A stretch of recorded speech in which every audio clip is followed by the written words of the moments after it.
Hi everyone, आज ये 23 मई 2026 के इम्पोर्टेंट करंट अफेयर को डिस्कस करते हैं। So let's get started without any further delay. प्रश्न संख्या 1 से स्टार्ट करते हैं। आईआईटी कानपुर के डायरेक्टर मनिंदर अग्रवाल को हाल ही में किस प्रतिष्ठित सम्मान के लिए चुना गया है? तो उन्हें प्रतिष्ठित लंदन रॉयल सोसाइटी का फेलो चुना गया है। उन्हें सैद्धांतिक कंप्यूटर विज्ञान और गणित में प्राइम नंबर, जिसको अभाज्य संख्या बोलते हैं, इस पर शोध के लिए यह सम्मान मिला है। लंदन रॉयल सोसाइटी की बात करते हैं। इसकी स्थापना 1960 में इंग्लैंड यूके में हुई थी।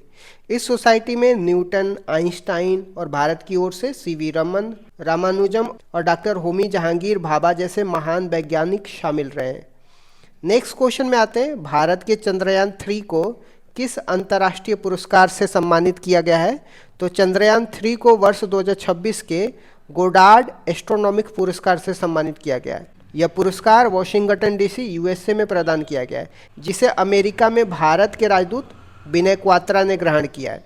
चंद्रयान 3 की बात करते हैं तो इसको 14 जुलाई 2023 को सतीश धवन अंतरिक्ष केंद्र से LVM-3 M4 रॉकेट से लॉन्च किया गया था। चंद्रयान 3 ने 23 अगस्त 2023 को चंद्रमा के दक्षिणी ध्रुव पर सफल सॉफ्ट लैंडिंग की, जिसे भारत ऐसा करने वाला विश्व का पहला देश बन गया। लैंडिंग स्थल को शिव शक्ति पॉइंट बोला गया और 23 अगस्त को राष्ट्रीय अंतरिक्ष दिवस के रूप में मनाया जाता है, तो ये भी आपको ध्यान में रखना है। नेक्स्ट क्वेश्चन में आते हैं। दुनिया का पहला AI आधारित जीन एडिटर प्लांट ओपन क्रिस्पर-1 किसने विकसित किया है? तो केंद्रीय चावल अनुसंधान संस्थान कटक उड़ीसा ने इसे विकसित किया है। इसका विकास डॉक्टर कुतुबुद्दीन के नेतृत्व में फसलों के लिए किया जाता है। इस तकनीकी का उद्देश्य फसलों में उन्नत एडवांस जीन जोड़ना, ताकि वे जलवायु परिवर्तन के प्रति लचीली और उच्च उपज वाली रोग प्रतिरोधी बन सके। कटक की बात करते हैं तो कटक में ही स्थित है यह संस्थान। भारतीय चावल अनुसंधान का मुख्य केंद्र है, जबकि अंतर्राष्ट्रीय चावल अनुसंधान का केंद्र मनीला फिलीपींस की राजधानी है, वहाँ पे है, तो ये भी आपको ध्यान में रखना है। नेक्स्ट क्वेश्चन में आते हैं। मैड्रिड ग्लोबल वाटर समिट 2026 में किस भारतीय बोर्ड को दुनिया में टॉप 5 बोर्ड में शामिल किया गया है? तो बेंगलुरु जल आपूर्ति और सीवरेज बोर्ड दुनिया के शीर्ष 5 बोर्डों में स्थान मिला है। इस बोर्ड को 3 प्रमुख पुरस्कार मिले हैं। Utility of the year, sustainable development goal 6 के तहत चैंपियंस ऑफ द ईयर और water project of the year से सम्मानित किया गया है। यह बोर्ड वेस्ट वाटर, जिसको अपशिष्ट जल बोलते हैं, इसको रिसाइकल और पुनः उपयोग करने में अग्रणी भूमिका निभा रहा है। नेक्स्ट क्वेश्चन में आ जाते हैं। सामाजिक न्याय और अधिकारिता मंत्रालय द्वारा बुजुर्गों के लिए कौन सी नई पहल शुरू की गई है? मंत्रालय ने जीवन ऐप और शतायु जेरियोट्रिक केयर गिवर डैशबोर्ड लॉन्च किया है। इसके उद्देश्य की बात करते हैं तो इसका उद्देश्य बुजुर्गों की सुरक्षा, देखभाल और उन्हें आर्थिक मजबूती प्रदान करना। वर्तमान में सामाजिक न्याय और अधिकारिता मंत्री डॉक्टर वीरेंद्र सिंह है, तो ये भी आपको ध्यान में रखना है। नेक्स्ट क्वेश्चन में आते हैं। भारतीय नौसेना के लिए अगली पीढ़ी का offshore patrol vessel INS Sanghamitra कहाँ पे लॉन्च किया गया है? तो कोलकाता में लॉन्च किया गया। कोलकाता में Garden Reach Shipbuilders Limited द्वारा लॉन्च किया गया है। यह तटीय निगरानी गश्त करने वाला जहाज है, जिसे यार्ड 3039 के नाम से भी जाना जाता है। इसका नाम सम्राट अशोक की पुत्री संघमित्रा के नाम पर रखा गया है, जिन्हें बौद्ध धर्म के प्रचार करने के लिए श्रीलंका भेजा गया था। इस जहाज का प्रतीक सप्तऋषि है, तो ये भी आपको ध्यान में रखना है। नेक्स्ट क्वेश्चन में आते हैं। उत्तर प्रदेश के रायबरेली में किस क्रांतिकारी की प्रतिमा का अनावरण किया गया है? तो वीरा पासी की प्रतिमा का अनावरण उत्तर प्रदेश के रायबरेली में किया गया है। इस प्रतिमा का अनावरण लोकसभा के विपक्ष नेता राहुल गांधी द्वारा किया गया है। वीरा पासी की बात करते हैं तो इन्होंने 1857 की क्रांति के नायक थे और शासक वैनी माधव बख्श सिंह के सहयोगी भी थे, तो ये भी आपको ध्यान में रखना है। नेक्स्ट क्वेश्चन में आते हैं। अंतर्राष्ट्रीय जैव विविधता दिवस इंटरनेशनल बायोडाइवर्सिटी डे 2026 कब मनाया गया है? तो 22 मई को इंटरनेशनल बायोडाइवर्सिटी डे मनाया जाता है। 2026 की थीम की बात करते हैं तो वैश्विक प्रभाव के लिए स्थानीय स्तर पर कार्य करना है। भारत में जैव विविधता के 2 मुख्य हॉटस्पॉट हैं, पहला पश्चिमी घाट और दूसरा हिमालय है, तो ये भी आपको ध्यान में रखना है। विश्व में सर्वाधिक बायोडाइवर्सिटी की बात करते हैं तो अमेजोन वनों में पाई जाती है, तो ये भी आपको ध्यान में रखना है। नेक्स्ट क्वेश्चन में आते हैं। केरल की नई सरकार ने किस अनूठे विभाग का गठन किया है? भारत के पहले समर्पित कैबिनेट स्तरीय AI विभाग का गठन केरल की सरकार ने किया है। केरल के मुख्यमंत्री वीडी सतीशन के मंत्रिमंडल में पीवी कुन्हाल कट्टी को एआई विभाग का मंत्री बनाया गया, तो ये भी आपको ध्यान में रखना है। यह विभाग आर्टिफिशियल इंटेलिजेंस, आईटी और स्टार्टअप पर ध्यान केंद्रित करेगा। नेक्स्ट क्वेश्चन में आते हैं। दक्षिण भारत के पर्यटन के लिए आईआरसीटीसी ने किस ट्रेन को फिर से शुरू करने की घोषणा करी है? गोल्डन चैरियट लग्जरी ट्रेन की घोषणा भारत के पर्यटन के लिए आईआरसीटीसी ने करी है। यह ट्रेन 2026-27 के पर्यटन सीजन के लिए होगी और मैसूर, हम्पी, महाबलीपुरम जैसे धार्मिक और ऐतिहासिक स्थलों की यात्रा कराएगी। आईआरसीटीसी की बात करते हैं तो यह एक नवरत्न कंपनी है, तो यह भी आपको ध्यान में रखना है। आ जाते हैं कुछ इंपॉर्टेंट तथ्य की बात करते हैं। तो रणजी ट्रॉफी की जब हम बात करते हैं, जम्मू कश्मीर ने 67 वर्षों में पहली बार रणजी ट्रॉफी को जीता है। सक्षम की बात करते हैं तो महाराष्ट्र द्वारा लॉन्च किया गया भारत का पहला एआई ड्रिवन स्किल सेंसस है, तो ये भी आपको ध्यान में रखना है। माउंट एवरेस्ट की बात करते हैं तो बीएसएफ की पहली महिला पर्वतारोहण टीम ने माउंट एवरेस्ट की फतह करी है। नया आयकर अधिनियम की बात करते हैं तो 1 अप्रैल 2026 से नया इनकम टैक्स लागू हो गया है। ई स्पोर्ट वर्ल्ड कप 2026 की बात करते हैं तो क्वालिफाई करने वाले पहले भारतीय ग्रैंड मास्टर अरविंद चिदम्बरम बने हैं। रस्किन बॉन्ड की बात करते हैं तो उनकी नई पुस्तक का नाम all time favourite friendship story है, तो ये भी आपको ध्यान में रखना है। इस तरीके से मैंने कुछ इंपॉर्टेंट करंट अफेयर को डिस्कस कर दिया। Thank you so much guys, keep loving, keep supporting, bye bye, see you. मिला है। जनगणना की बात करते हैं। भारत में जनगणना की शुरुआत कब और किसके कार्यकाल में हुई थी? तो भारत में जनगणना की शुरुआत 1872 में वायसराय लॉर्ड मायो के कार्यकाल में शुरुआत हुई थी। वैज्ञानिक और दशकीय आधार पर जनगणना की शुरुआत कब और किसके कार्यकाल में हुई थी? वैज्ञानिक और दशकीय आधार पर हर 10 वर्ष में जनगणना की शुरुआत 1881 में वायसराय लॉर्ड रिपन के कार्यकाल में हुई थी। 2011 की जनगणना का क्रम क्या था? 2011 की जनगणना कुल मिला के 15वें क्रम की थी, स्वतंत्र भारत के हिसाब से 7वें क्रम की थी और दशक के आधार पर 14वें क्रम की थी।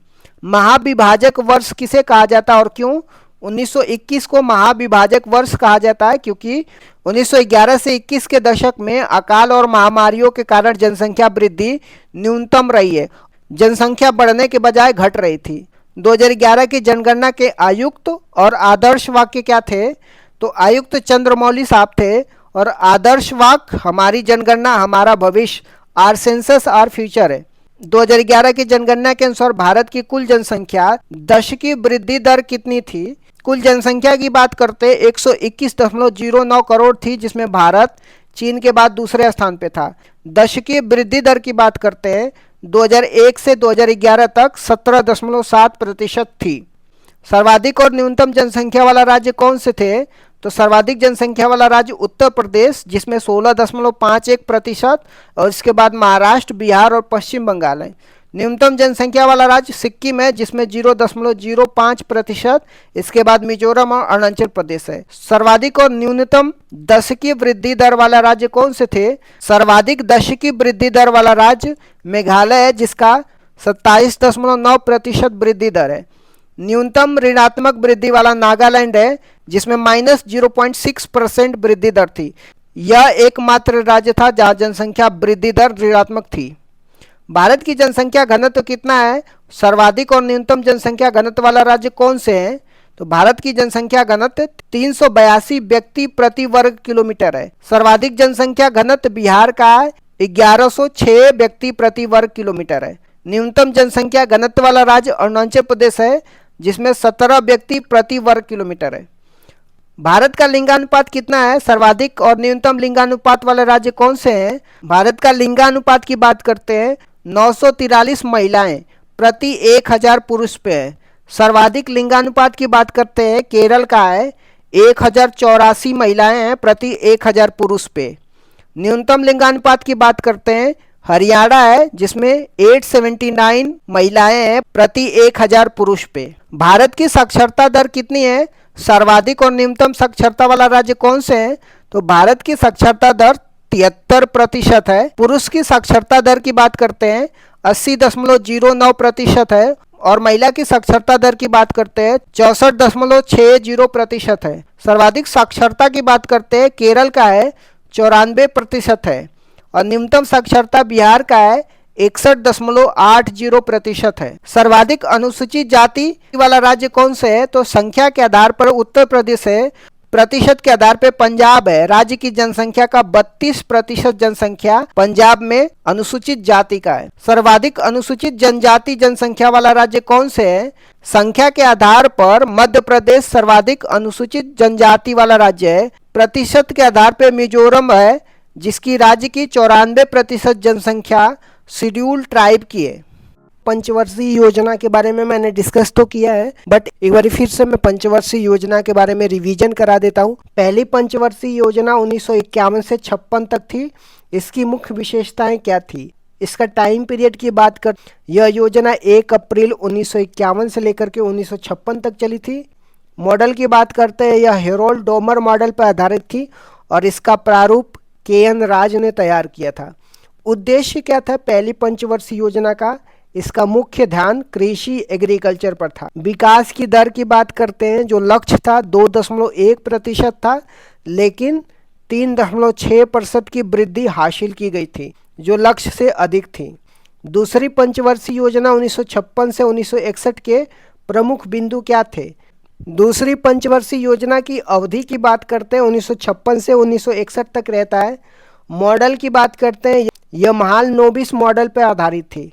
इसका जो उद्देश्य था, इस योजना में भारी उद्योगों पर बल दिया गया, जिसमें प्रमुख उपलब्धियां थी। इसी योजना के दौरान भिलाई छत्तीसगढ़, राउरकेला उड़ीसा, दुर्गापुर पश्चिम बंगाल में आयरन स्टील प्लांट स्थापित किए गए। विकास की दर की बात करते हैं, लक्ष्य 4.5% का था और प्राप्ति 4.27% थी। तीसरी पंचवर्षीय योजना 1961 से 66 तक क्यों असफल रही थी? 1961 से 66 तक तीसरी पंचवर्षीय योजना थी। यह मॉडल सुखमय चक्रवर्ती मॉडल पर आधारित थी। इसका उद्देश्य था कृषि और उद्योग दोनों पर बल देना। असफलता के कारण ये थे, यह योजना 1962 के दौरान भारत चीन युद्ध और 1965 के भारत पाकिस्तान युद्ध के कारण अपने लक्ष्य को प्राप्त नहीं कर सकी और असफल रही। अन्य घटना की बात करते हैं तीसरी पंचवर्षीय योजना में, इसी दौरान जय जवान जय किसान का नारा दिया गया था और 1965 में भारतीय खाद्य निगम, जिसको फूड कॉरपोरेशन ऑफ इंडिया की स्टेब्लिशमेंट की बात करते हैं, तो तीसरी पंचवर्षीय योजना में FCI का इस्टेब्लिशमेंट होता है। नेक्स्ट देख लेते हैं योजना अवकाश की। योजना अवकाश, जिसको प्लान हॉलीडेज बोलते हैं, ये क्या था और यह कब हुआ था? तीसरी पंचवर्षीय योजना की असफलता के बाद 1966 से लेकर के 1969 तक 3 वर्षों के लिए कोई पंचवर्षीय योजना नहीं बनाई गई। इसे योजना अवकाश कहा जाता है। इसी दौरान एक एक वर्ष की योजना शुरू की गई थी। खाद्यान्न में आत्मनिर्भरता के लिए हरित क्रांति, जिसको ग्रीन रेवोल्यूशन की शुरुआत की गई थी। चौथी पंचवर्षीय योजना 1969 से 1974 की मुख्य बातें क्या थी? तो इसका टाइम पीरियड की बात करते हैं, 1969 से लेकर के 1974 तक थी। यह मॉडल अशोक रुद्र मॉडल पर आधारित थी और इसका प्रारूप DR गॉडगिल ने तैयार किया था। उद्देश्य की बात करते हैं, इसका लक्ष्य स्थिरता के साथ आर्थिक विकास करना, डेवलपमेंट विथ स्टेबिलिटी था। प्रमुख घटनाएं की बात करते हैं तो चौथी पंचवर्षीय योजना में 1969 में 14 बैंकों का राष्ट्रीयकरण किया गया था। ये पहली बात हो गई। इसके बाद 1971 में भारत पाकिस्तान का युद्ध हुआ और 1974 में पहला परमाणु परीक्षण ऑपरेशन स्माइलिंग बुद्धा पोखरण में किया गया था। पांचवी पंचवर्षीय योजना 1974 से 1978 क्यों अद्वितीय थी? यह भारत का एकमात्र ऐसी योजना है जो अपने निर्धारित समय 5 वर्ष से पहले केवल 4 वर्षों में ही समाप्त हो गई। 1974 से लेकर 1978 तक ही रही थी। यह DP दर मॉडल पर आधारित थी और इसका मुख्य लक्ष्य गरीबी उन्मूलन था। रोलिंग प्लान 1978 से 1980 तक क्या था? 1978 में सरकार बदलने के बाद मोरारजी देसाई की जनता पार्टी सरकार ने पंचवर्षीय योजना को समाप्त कर रोलिंग प्लान शुरू किया था। विश्व में इसके जनक डॉक्टर गुरनार मिर्डर थे। उनकी पुस्तक एशियन ड्रामा में इसका उल्लेख है और भारत में इसे लक्कड़वाला ने लागू किया था। छठवीं पंचवर्षीय योजना 1980 से 1985 के दौरान क्या महत्वपूर्ण घटनाएं हुई थी? यह मॉडल आगात निर्गत मॉडल पर आधारित था, जिसको इनपुट आउटपुट मॉडल बोला जाता है। इसका उद्देश्य रोजगार सृजन और गरीबी उन्मूलन था। प्रमुख घटनाएं की बात करते हैं तो छठवीं पंचवर्षीय योजना में नाबार्ड की एस्टेब्लिशमेंट किया जाता है 1982 में। 6 और बैंकों का राष्ट्रीयकरण किया जाता है 1980 में। ऑपरेशन ब्लू स्टार और ऑपरेशन मेघदूत 1984 में चलाया जाता है। ऑपरेशन मेघदूत सियाचिन पर कब्जा करने के लिए। 7वीं पंचवर्षीय योजना 1985 से लेकर के 1990 तक क्या नारा था? इस योजना का प्रसिद्ध नारा रोटी रोजी और उत्पादकता या भोजन काम और उत्पादकता था। इसी योजना के दौरान 1988 में सेबी की स्थापना होती है, जिसको security and exchange board of India बोलते हैं। एलपीजी सुधार कब और क्यों अपनाए गए थे? 1990 से 92 के योजना अवकाश के दौरान 1991 में भारत में विदेशी मुद्रा भंडार का संकट उत्पन्न हो गया था। उस समय प्रधानमंत्री पीवी नरसिम्हा राव और वित्त मंत्री डॉक्टर मनमोहन सिंह थे। इस संकट से निपटने के लिए 1991 में नई आर्थिक नीति अपनाई गई थी, जिसे एलपीजी सुधार कहा गया था। जो न्यू इकोनॉमी पॉलिसी अपनाई गई थी, जिसमें उदारीकरण, निजीकरण या वैश्वीकरण की बात की जाती है। 8वीं पंचवर्षीय योजना 1992 से 1997 का मुख्य फोकस क्या था? तो यह model John W Miller model पर आधारित थी। इसका मुख्य बल मानव संसाधन विकास था, जो 1990 में आए एचडीआई मानव विकास सूचांक की अवधारणा से प्रेरित था।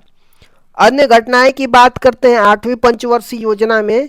इसी दौरान 73वां और 74वां संविधान संशोधन हुआ, जो पंचायती राज और नगर निगम के लिए है। इसी समय 1 जनवरी 1995 को WTO की स्थापना होती है, जिसको वर्ल्ड ट्रेड ऑर्गेनाइजेशन बोलते हैं। 9वीं और 10वीं पंचवर्षीय योजना का मुख्य बातें क्या थी? 9वीं पंचवर्षीय योजना 1997 से 2002 तक होता है। इसका लक्ष्य सामाजिक न्याय और क्षमता के साथ आर्थिक विकास था। प्रधानमंत्री ग्राम सड़क योजना 25 दिसंबर 2000 को और कारगिल युद्ध 1999 में इसी दौरान हुआ था। 10वीं पंचवर्षीय योजना 2002 से 2007 तक थी। यह भी आगात निर्गात मॉडल पर आधारित थी। नरेगा अधिनियम 2005 में आया और 2 फरवरी 2006 को लागू हुआ था। 11वीं पंचवर्षीय योजना 2007 से लेकर 2012 की विकास दर की क्या विशेषता थी? इसका लक्ष्य तीव्र और समावेशी विकास, जिसको रैपिड एंड इंक्लूसिव डेवलपमेंट था। इसमें 8% की विकास दर हासिल की गई थी, जो सभी पंचवर्षीय योजनाओं में अब तक की सबसे ज़्यादा थी। शिक्षा का अधिकार राइट टू एजुकेशन एक्ट 2009 इसी दौरान आया था। 12वीं पंचवर्षीय योजना 2012 से 2017 का लक्ष्य क्या था? यह अंतिम पंचवर्षीय योजना था, जो 2012 से 2017 तक चला था। इसका लक्ष्य तीव्र, सतत और अधिक समावेशी विकास, जिसको rapid sustainable and inclusive development था। इसमें कृषि के लिए 4% और प्रजनन दर को 2.1%, जिसको प्रतिस्थापन दर बोलते हैं, पर लाने का लक्ष्य रखा गया था।